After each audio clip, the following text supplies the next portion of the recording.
What message would you have for a 7-year-old girl living in today's world? That life won't be what you expected, basically.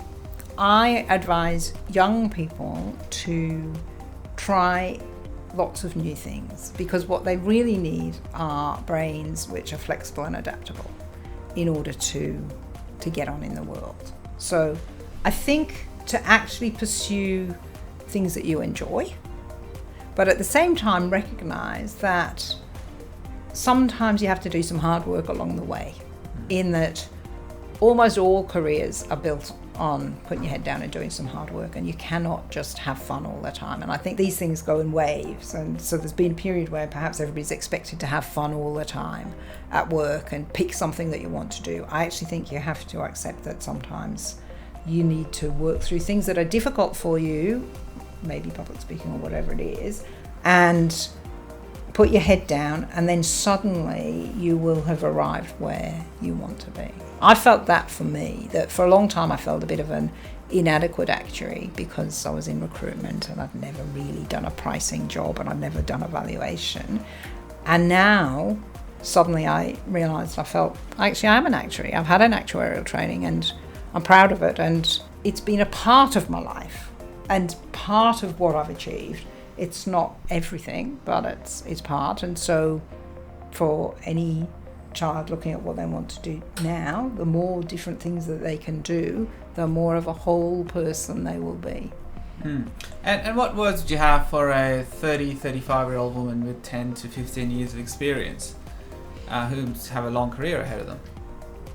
That again, that there's a lot of time left for them. Actually, yes. Sometimes at that stage in your life, particularly if you have got children and are more responsible for the children than perhaps your partner, or you have teenagers who can at times be challenging, then it can feel like, my career's I've missed my career. But actually you haven't. There's loads of time left, particularly as people will be working for many, many more years. And so keep looking for opportunities to develop your skills, whether they're work related or whether they are just out in the world related. I think continuing to realise that you've got skills and that you should use them and that you can make a contribution. And I would say you almost have a responsibility to actually use the skills that you have in order to do something, and it doesn't matter what it is. If you believe in it, then it's right. So keep charging and don't wrongly assume that it's all over, because there's a long way to go. Absolutely. I would not have expected to be on the board of a life insurance company if you'd asked me 10 years ago. And it was literally doing the company director's course that gave me a way in, then talking to people and actually telling people I was interested in a board role.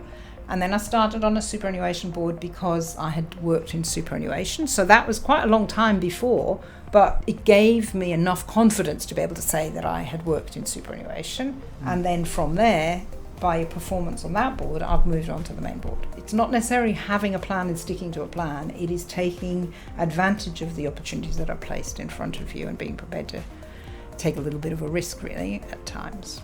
Yeah, I feel that's a very powerful message.